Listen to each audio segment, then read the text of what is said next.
To begin with, let me just say that I love Portugal. I think it's an incredible place and I wouldn't have moved here if I didn't think so. I'm also pretty sure that moving to a new country can be overwhelming anywhere in the world. Every country makes foreigners jump through hoops to live there, right? So I'm just sharing my experience and I hope that you can see the funny side of it too. I've been on this exciting journey exploring Portugal for the last 2 years, going back and forth, asking myself the big question, is this the right place for me? So the last 2 years I've been like one big party, getting to know the better parts of Portugal as a tourist who comes and goes. And once I've decided to make the move 6 months ago, here I am settling in, and there's a huge difference between being a tourist and becoming a resident. I know it seems obvious, but I feel like I've contributed quite a bit to the reputation of Portugal being the perfect place. And in many ways, it is paradise. There's just something about this country that has this blissful effect on people. I do think it's one of the most beautiful countries in the world. Nature is still untouched in many areas. Personal safety is up high comparing to other countries in the world. People are welcoming and kind. Affordable healthcare, affordable life, right?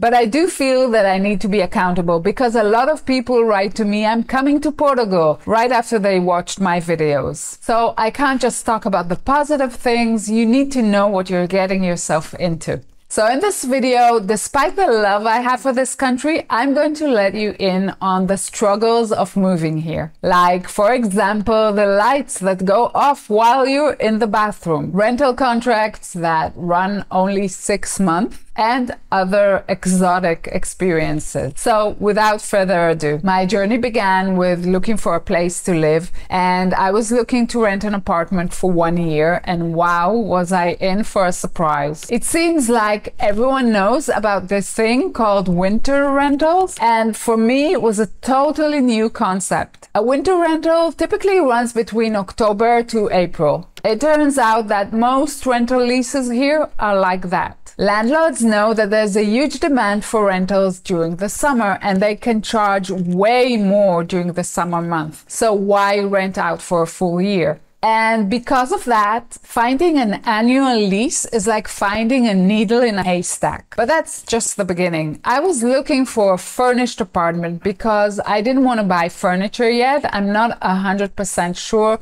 where I want to live permanently. And it turns out that most landlords don't feel the need to update their apartments. They know they could rent out their properties anyway because the demand is so high. So they see no point in investing money into renovating or making improvements. So this makes the search even more challenging. From the very few properties available for annual rent, for me, the aesthetics of a place really matters. And I just knew that the first few months of moving to Portugal are going to be an emotional roller coaster anyway. And I wanted my new place to feel like a home, not like a temporary place to stay. Finally, after a long search with lots of ups and downs, I did find a place with an annual lease and it felt like I was striking gold. And this leads me to my next point, bureaucracy.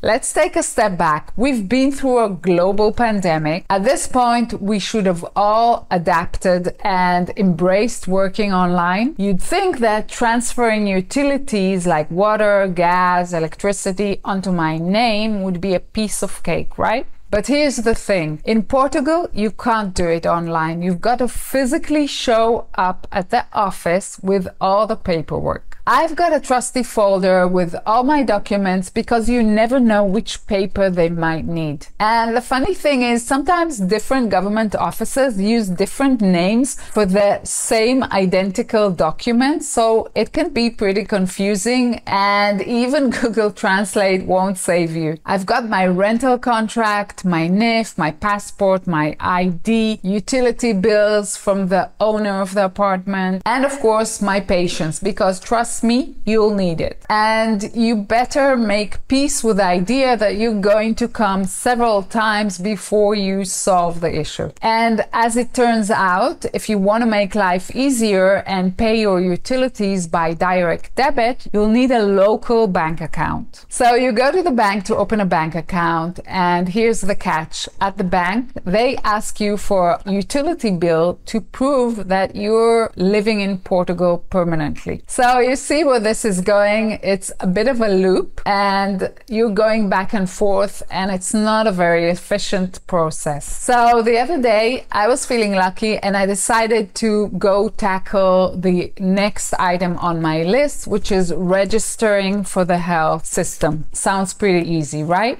I head over to the Centro de Saúde, which is the health center, and then reality hits me like a ton of bricks. Because registering for the utente number, which is the user number for the health system in Portugal, can only be done 3 days a week and just between 9 and 12 p.m. A few days later, I'm all fired up and I say, let's do this. And I go again to the Centro de Saúde. I walk in confidently because I'm coming at the right hours. I'm ready to get my utente or whatever you call it, and then I find out that the only person in charge of registration is sick. And then as I leave the health center, there's a lemon orchard right outside, and the sweet smell of the blossoms just fills the air, and I can't be angry anymore. And that's just Portugal's way of reminding us to slow down and enjoy life. On to the next, something that really surprised me when I just arrived in Portugal. But first, if you're getting value from this video so far and you're inspired to go after your dream, please do me a quick favor, just click on the like button below. It helps with the algorithm and the ranking, and why not subscribe to the channel if you haven't already done so.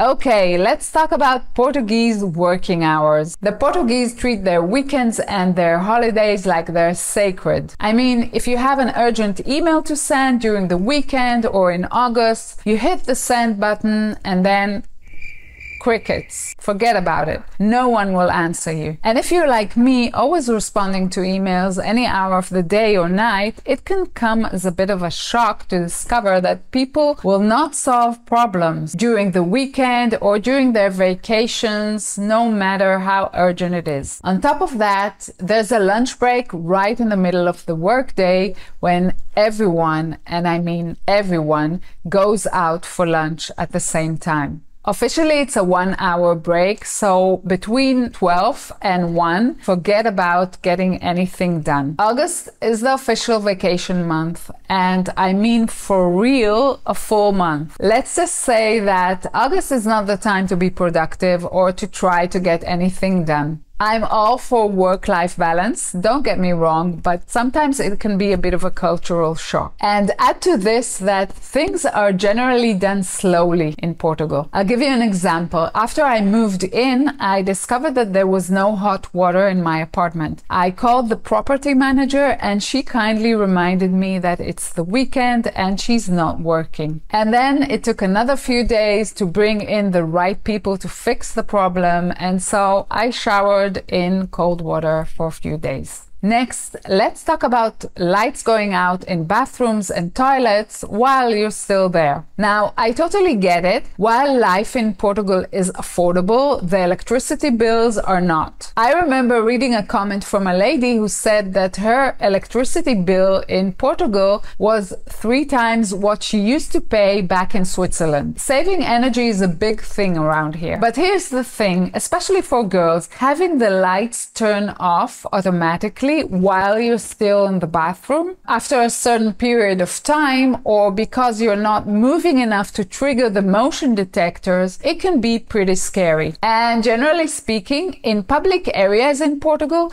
the light turns on only after you walk in because they're triggered by motion detectors. And it's not a pleasant experience for women to walk into a dark place, whether it's a stairway or an underground parking or a public bathroom, and to have to wait, even if it's for just a few seconds, for the motion detectors to turn the light on. Even in hotels, The lights might turn off while you're showering in the dressing room after you use the pool if you don't move enough for the motion detectors to sense that you're still there. It happened to me once and I completely freaked out. Okay, my final thoughts. I really love this place, but this is not Utopia. Living in Portugal is an incredible experience. I feel blessed to have this opportunity, but it's not for everyone. If you enjoyed this video, go watch my other video about how I retired early and the 7 money habits that actually made it happen. And I'll see you again very soon. Take care.